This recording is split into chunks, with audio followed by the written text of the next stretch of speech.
Sir, നമുക്കറിയാം മദ്രസകൾ പൂട്ടുകയല്ല വേണ്ടത്, മദ്രസകൾ വഴി ആധുനിക വിദ്യാഭ്യാസം നൽകുകയാണ് വേണ്ടത് എന്ന് പറഞ്ഞ ഒരു ചരിത്ര പ്രഖ്യാപനമായിരുന്നു ഉത്തർപ്രദേശിൽ അവിടുത്തെ മുഖ്യമന്ത്രി യോഗി ആദിത്യനാഥ് നടത്തിയത്. ഒരു ബി മുഖ്യമന്ത്രി അങ്ങനെ പറഞ്ഞതിൽ അന്ന് എല്ലാവരും ഞെട്ടിയിരുന്നു. ഇപ്പോഴിതാ പുറത്തു വരുന്ന വാർത്ത എന്ന് പറയുന്നത് ഉത്തർപ്രദേശിലെ ക്രമസമാധാന നിലയിൽ ക്രമസമാധാന നില ഒരു സംസ്ഥാനത്ത് പാലിക്കുന്നതിൽ യോഗി ആദിത്യനാഥ് മുൻപന്തിയിലാണെന്ന്. ഇതിനെ സംബന്ധിച്ചുള്ള പുതിയൊരു വാർത്ത പുറത്തു വരുന്നുണ്ട്. സ്ത്രീകൾക്കെതിരായ അതിക്രമങ്ങൾ, പീഡനങ്ങൾ ഒക്കെ തടയുന്നതിൽ യുപിയിൽ യോഗി ആദിത്യനാഥിന് കൃത്യമായ ഒരു സ്വാധീനം ചെലുത്താൻ സാധിച്ചിട്ടുണ്ട് എന്നൊക്കെ അറിയുന്നു. എന്റെ ഒരു ചോദ്യം എന്ന് പറയുന്നത്, ഏറ്റവും ഒടുവിൽ യോഗി ആദിത്യനാഥിനെ സംബന്ധിച്ച് ഉത്തർപ്രദേശിൽ നിന്നും പുറത്തു വരുന്ന വാർത്ത എന്താണ്? ലക്നൌവിൽ നിന്ന് വരുന്ന ഒരു വാർത്തയാണ്.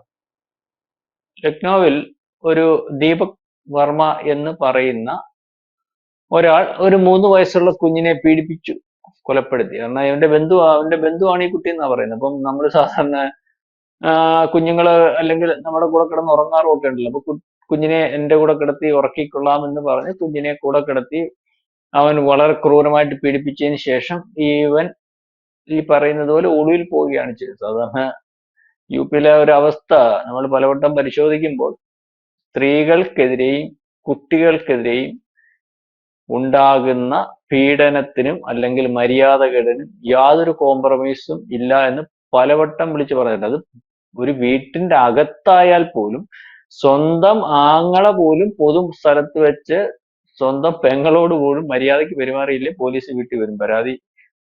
പരാതി വേണ്ട, പോലീസിന് അത് ബോധ്യമായാൽ മതി. ആ സ്ഥലത്താണ് ഇപ്പം ഈ യുപി പോലുള്ള സംസ്ഥാനത്ത് ഈ കുഞ്ഞിനെ പീഡിപ്പിച്ച് ഇവനെ തിരക്കി പോലീസ് ചെല്ലുന്നു. പോലീസ് ചെന്ന് ഈ ഒളിവിൽ പോകുന്നതിന് 20 മണിക്കൂറിന് ശേഷം ലക്നൌവിലാണ് ഈ സംഭവം. ഇവനെ കണ്ടെത്തുകയും അവനെ വെടിവെച്ച് കൊല്ലുകയുമാണ് ചെയ്തത്. വെടിവെച്ച് കൊല്ലേണ്ട കാരണം എന്ന് പറഞ്ഞാൽ അവൻ പോലീസിനെതിരെ ആക്രമണം നടത്തി. അങ്ങനെ ഒരു വ്യാജ ഏറ്റുമുട്ടൽ എന്നല്ല അങ്ങനെ പറയാനേ പറ്റൂ. പോലീസിനെ ആക്രമിക്കാൻ ശ്രമിച്ചു. അപ്പൊ അവനെ പിടിക്കാൻ സാധിച്ചില്ല, വെടിവെച്ച് കൊന്നു. അപ്പം 2ാം തവണയാണ് യുപിയിൽ ഈ പറയുന്ന യോഗി ആദിത്യനാഥ് എന്ന് പറയുന്ന സന്യാസി വരും. ചിലരുടെ മൂലത്തിൽ ചൊറിച്ചിൽ വരും. ഇദ്ദേഹത്തിന്റെ കാവ്യവും സന്യാസവും എന്നൊക്കെ പറയും. അവിടെ അധികാരത്തിൽ വരുന്നത്. ബി പലവട്ടം അധികാരത്തിൽ വന്നിട്ട് കോൺഗ്രസ് ദീർഘകാല അധികാരത്തിൽ ഇരുന്ന സംസ്ഥാനമാണ്. അതുപോലെ തന്നെ അഖിലേഷ് യാദവും അവന്റെ അച്ഛനും അവിടെ അധികാരത്തിൽ നിന്ന്. അഖിലേഷ് യാദവിന്റെ അടുത്ത് അവിടെ സമുദായം ഏറ്റവും കൂടുതൽ കോമരങ്ങൾ അല്ലെങ്കിൽ ജാതി സമുദായങ്ങൾ അല്ലെങ്കിൽ എണ്ണത്തിൽ കൂടുതലുള്ളതും ഏതെല്ലാം ജാതി ലോകത്തുണ്ടോ അതിന്റെ എല്ലാ ഒരു വേർഷൻ ഉള്ളതുമായിട്ടുള്ള സംസ്ഥാനമായിരുന്നു. അപ്പൊ ഏതൊക്കെ ജാതിയുണ്ട്, ജാതി പൊളിറ്റിക്സ് വളരെ കൂടുതലായിട്ടും അല്ലെങ്കിൽ ജാതി സംഘടനകൾ വളരെ കൂടുതലായിരുന്നു.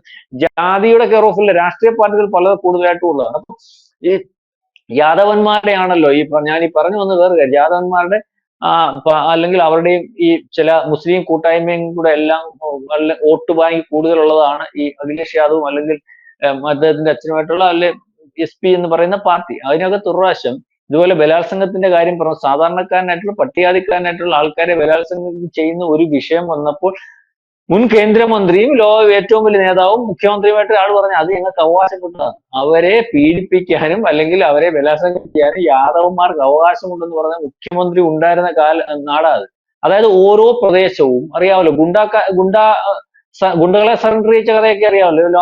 നാട്ടിൽ മൊത്തം ഏതാണ്ട് 200ഓളം ഗുണ്ടകൾ ഇതുപോലെ വ്യാജ ഏറ്റുമുട്ടലിൽ മരിച്ചു. ഇപ്പൊ ഗുണ്ട എന്ന് പറയുന്ന തട്ടുകടയും മൊട്ടക്കടയും മലക്കറിക്കടയും ഇട്ട് വളരെ മാന്യമായിട്ട് ജീവിക്കുന്ന സ്ഥലം. അതിന് വേണ്ട പൈസ കൊടുക്കാറുണ്ട്. ആ പൈസ കൊടുത്ത് മാന്യമായിട്ട് അവിടെ കടയിൽ എടുത്ത് ജീവിക്കുന്നതാണ്. അന്ന് പല പ്രദേശങ്ങളിൽ ഞാൻ നേരത്തെ പറഞ്ഞു വന്നത്, കോൺഗ്രസ് ഭരിച്ചിരുന്നു വളരെ കാലം, BJP ഭരിച്ചിരുന്നു, SP ഭരിച്ചിരുന്നു, BSP ഭരിച്ചിരുന്നു. ഈ ഈ സമയത്തെല്ലാം അവിടെ ഓരോ പ്രദേശവും ഭരിച്ചിരുന്ന ഓരോ ഗുണ്ടകളാണ്.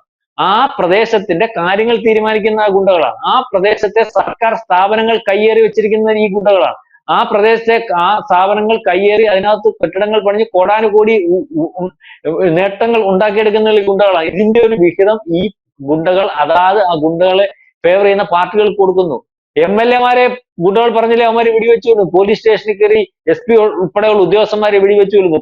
മന്ത്രിമാർക്ക് കാലമില്ലാത്ത കാലം ആയിട്ട് പോയിരുന്ന സംസ്ഥാനത്താണ് ഈ പറയുന്ന സന്യാസി വന്നത്. ഇപ്പൊ അവിടെ ആർക്കും ഒരു പ്രശ്നവുമില്ല. ഗുണ്ടകൾ ഭരിക്കുന്ന നഗരങ്ങളില്ല. റോഡിൽ നിൽക്കുന്ന പാവം പിടിച്ച പെൺകുട്ടികളെ അല്ലെങ്കിൽ സ്ത്രീകളെ പിടിച്ചുകൊണ്ടുപോയി ബലാത്സംഗം ചെയ്തതിന് ശേഷം വീട്ടിൽ കൊണ്ട് വിട്ടിരുന്ന UP-യിൽ ഇപ്പൊ ബലാത്സംഗങ്ങളില്ല. അത്തരത്തിൽ കാര്യങ്ങൾ നീങ്ങുന്നത്. അത് സ്ത്രീകൾക്ക് അവിടുത്തെ ജാതിമത ഭേദമന്യേ ഇദ്ദേഹത്തിന്റെ കാര്യത്തിന് വേണ്ടി അല്ലെങ്കിൽ ഇദ്ദേഹത്തിന്റെ നീക്കത്തിനകത്ത് അംഗീകാരം. നമ്മൾ വെളിയിൽ പറയുന്ന ഇതൊക്കെയുള്ള കേരളത്തിലെ ആൾക്കാർക്ക് ആ UP-യിലെ യോഗിയോട് പ്രശ്നം. ഇവിടുത്തെ കുറെ മൗലികവാദികളും അല്ലെങ്കിൽ സുഡാപ്പികൾക്കും ഒക്കെയാ പ്രശ്നം. അവിടെ UP-യിലൊന്നും മുസ്ലിങ്ങൾക്കൊന്നും യാതൊരു പ്രശ്നവുമില്ല. മുസ്ലിങ്ങൾക്ക് പ്രശ്നമില്ലെന്ന് പറയാൻ മാന്യമായിട്ട് ഇന്ത്യക്കകത്ത് നിൽക്കുന്ന ഇന്ത്യയെ സ്നേഹിക്കുന്ന മുസ്ലിങ്ങളുണ്ടല്ലോ. അല്ലാതെ ഇന്ത്യക്കകത്ത് നിന്നിട്ട് ഞാൻ മുസ്ലിമാന്ന് പറഞ്ഞുകൊണ്ട് വേറെ പണി ചെയ്യുന്നതും ഇന്ത്യക്കകത്ത് സ്ഫോടനം ഉണ്ടാക്കാൻ നിൽക്കുന്നതും ടെററിസ്റ്റ് ഗ്രൂപ്പുകളുടെ ഭാഗമായിട്ട് നിൽക്കുന്നവന്മാരുടെ കാര്യമല്ല പറഞ്ഞത്. ഇന്ത്യക്കകത്ത് നിൽക്കുന്ന മുസ്ലിങ്ങൾക്ക് യോഗി വലിയ ആളാ. യോഗി ഇപ്പൊ അവിടെ ഇന്ന് ബക്രീദ് നടക്കുകയാണല്ലോ. ബക്രീദിനകത്ത് പ്രശ്നങ്ങൾ ഉണ്ടാക്കാൻ സാധ്യതയുള്ള ടെററിസ്റ്റ് ഗ്രൂപ്പുകൾ പ്രശ്നങ്ങൾ ഉണ്ടാക്കാതിരിക്കുന്നതിന് വേണ്ടി എല്ലാ രീതിയിലേക്കുള്ള തയ്യാറെടുപ്പുകൾ അവിടെ നടത്തി കഴിഞ്ഞു. അതിന് ആരാ സഹായമായിട്ട് നിൽക്കുന്നത്? അവിടുത്തെ മുസ്ലിങ്ങൾ തന്നെ. അവരുടെ ഇടപെടൽ കൊണ്ടാണ് നടക്കുന്നത്. അവർക്കറിയാം അവരുടെ കെയർ ഓഫിൽ അവിടെ അക്രമങ്ങൾ ഉണ്ടാക്കുന്നത്. അപ്പൊ എല്ലാ രീതിയിലും ഗുണ്ടകളെ അമർ ചെയ്തു, സ്ത്രീകൾക്കെതിരെയും കുഞ്ഞുങ്ങൾക്കെതിരെയുള്ള നീക്കങ്ങൾ മൊത്തം അമർ ചെയ്തു, അല്ലെങ്കിൽ ഇത്തരത്തിൽ വർഗീയ കലാപങ്ങൾ ഉണ്ടാക്കുന്നതിനുള്ള സാഹചര്യങ്ങൾ മൊത്തം നിർത്തി. അപ്പൊ ഒന്നാം ഭരണത്തിന് ശേഷം ഈ പറഞ്ഞ യോഗിയുടെ 5 കൊല്ലത്തിന് ശേഷം രണ്ടാമത് ഇലക്ഷനെ നേരിട്ടപ്പോൾ ഏറ്റവും കൂടുതൽ പ്രശ്നങ്ങളുള്ള മാധ്യമങ്ങളുള്ളതും അല്ലെങ്കിൽ യോഗിയെ പോലുള്ളവരെ കാണുമ്പോൾ ഒരിക്കലും സഹിക്കാൻ പറ്റാത്ത കേരളത്തിലെ മാധ്യമം തന്നെ അന്ന് എഴുതി, ഇന്ത്യയിലെ ഏറ്റവും മോശമായിരുന്ന സംസ്ഥാനം, 24 കോടി ജനമുണ്ടായിരുന്ന സംസ്ഥാനം, ആ സംസ്ഥാനത്തെ ക്രമസമാധാന നില പാലിക്കുന്നതിനകത്ത് രണ്ടാമതും അധികാരത്തിൽ വരേണ്ടതായിട്ടുണ്ട് ഈ പറയുന്നത് പോലെയുള്ള യോഗി ആദിത്യനാഥ് അന്ന് വാർത്ത പറഞ്ഞതാണ് കേരളത്തിലെ മാധ്യമങ്ങൾ. അദ്ദേഹം രണ്ടാമത് അധികാരത്തിൽ വന്ന് വീണ്ടും ബഹുദൂരം മുന്നോട്ട് പോകുന്നത്. അതായത് ഇന്ത്യയിൽ പല സംസ്ഥാനങ്ങളുള്ളതിൽ യാതൊരു കാരണവശാലും യാതൊരു രീതിയിലും മര്യാദക്കേട് അല്ലെങ്കിൽ അതിനെ പ്രൊമോട്ട് ചെയ്യുന്ന ഒരവസ്ഥയില്ല. അത്തരത്തിൽ മര്യാദക്കേടുകളെ, ഇതുപോലെ ഗുണ്ടാക്രമങ്ങളെ അല്ലെങ്കിൽ മതം തിരിച്ചുള്ള വർഗീയ കലാപങ്ങളെ അല്ലെങ്കിൽ സ്ത്രീകൾക്കെതിരെയുള്ള അക്രമങ്ങളെ, കൊള്ളിവെപ്പിനെ എല്ലാം നിർമ്മാർജ്ജനം ചെയ്ത് ജനത്തിന്റെ താല്പര്യത്തിന് അനുസരിച്ച് മുന്നോട്ട് പോയി ജനസമ്മതനായിട്ടുള്ള ഒരു മുഖ്യമന്ത്രിയായിട്ടാണ് ഈ പറയുന്ന യോഗി ആദിത്യനാഥ് പോകുന്നത്. അത് ക്രിസ്ത്യാനിക്കും മുസ്ലിമിനും ഹിന്ദുവിനുമെല്ലാം ഒരേ കാര്യമേ ഉള്ളൂ. അതുപോലെ കാര്യങ്ങൾ നടപ്പാക്കുന്നതിന് ഒരു സന്യാസി, ജാതിക്കപ്പുറം മതത്തിനപ്പുറം എല്ലാവരെയും തുല്യമായിട്ട് കാണുന്ന ഒരു സന്യാസിയുടെ സ്വഭാവമുള്ള ഒരു ഭരണാധികാരി. അതായത് അതിനകത്ത് ജാതിയോ മതമോ വർഗമോ വർണ്ണമോ ഒന്നുമില്ല, എല്ലാവർക്കും തുല്യത. ഇപ്പം ഹിന്ദുക്കളുടെ ആഘോഷ സമയത്തും അനാവശ്യമായിട്ട് പ്രശ്നം ഉണ്ടായാൽ നടപടി ഉണ്ടായിരിക്കും.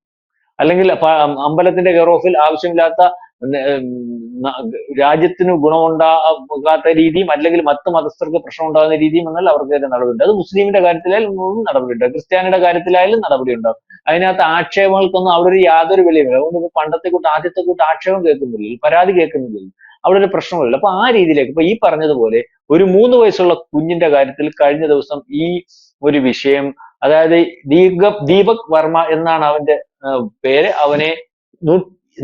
കുഞ്ഞിനെ ബലാത്സംഗം ചെയ്ത് കൊന്നതിന് ശേഷം 20 മണിക്കൂർ മാത്രമാണ് അവൻ ജീവിച്ചിരുന്നത്.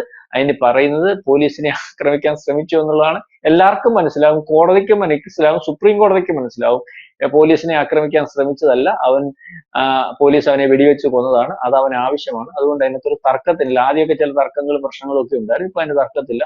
അത് ഈ ഗുണ്ടകളെ വെടിവെച്ച് കൊല്ലുന്ന വ്യാജ എൻകൗണ്ടറിനകത്ത് വന്നപ്പോൾ ഇവിടെ കുറെ സുഡാപ്പികളെല്ലാം പറഞ്ഞു മരിക്കുന്നത് മൊത്തവും മുസ്ലിങ്ങളാണ്, അവരെ ഗുണ്ടകൾ എന്നുള്ള വ്യാജേന അവരെ കൊല്ലുകയാണ്. അവസാനം ലിസ്റ്റ് എടുത്തപ്പോൾ അന്ന് 150 പേര് മരിച്ചായിരുന്നു എൻകൗണ്ടറിനകത്ത്. അതിനകത്ത് ഏതാണ്ട് 80-90 പേരുള്ള ഹിന്ദുക്കൾ ഗുണ്ടകളായിരുന്നു, ബാക്കിയുള്ളായിരുന്നു മുസ്ലിങ്ങൾ. അപ്പൊ അതും അങ്ങ് നിന്നു. അപ്പൊ ആ രീതിയിലേക്കുള്ളതാണ് കാര്യങ്ങൾ. ഇത്തരത്തിലുള്ള ഭരണാധികാരികൾ ഇന്ത്യയിൽ ഉണ്ടാവണം, അങ്ങനെ ഉണ്ടാവാനാണ് ആഗ്രഹിക്കുന്നത്. അപ്പം ഇതുപോലെയുള്ള അഴിമതികളും അല്ലെങ്കിൽ ഇത്തരത്തിലുള്ള ക്രിമിനൽസിനും രാജ്യത്ത് നിലനിൽപ്പില്ലാതെ വരുന്ന ഒരു അവസ്ഥയുണ്ടാവും. ആ രീതിയിലേക്ക് ഈ പറഞ്ഞ യോഗിയെ വാഴ്ത്തുന്ന മാധ്യമങ്ങളും ജനങ്ങളെയുമാണ് ഇന്ന് ഇപ്പം UP-യിൽ കാണുവാൻ സാധിക്കുന്നത്. തീർച്ചയായും ആ രീതിയിലേക്ക് UP മാറിയിരിക്കുന്നു എന്നുള്ളതാണ്. അക്രമ സംഭവങ്ങൾ കുറഞ്ഞു വരുന്നു. മുൻപൊക്കെ ആയിരുന്നെങ്കിൽ വാർത്തകളിൽ നിരന്തരം ഉത്തർപ്രദേശ് ഇടം പിടിച്ചിരുന്നു. അത് ബലാത്സംഗ കേസുകളിലൂടെ ആയാലും അല്ലാതെ മറ്റ് അക്രമ കേസുകളിലൂടെ ആയാലും ഒക്കെ. അതിനൊക്കെ ഇന്നിതാ മാറ്റം വന്നു തുടങ്ങിയിരിക്കുന്നു. യോഗി ആദിത്യനാഥ് സർക്കാരിന്റെ കീഴിൽ ഉത്തർപ്രദേശിൽ ക്രമസമാധാനം പുലരുന്നു, അല്ലെങ്കിൽ അത്തരത്തിൽ സമാധാനം പുലരുന്നു എന്ന് വേണം കരുതാൻ. വ്യക്തമാണ്. Thank you Prashant sir.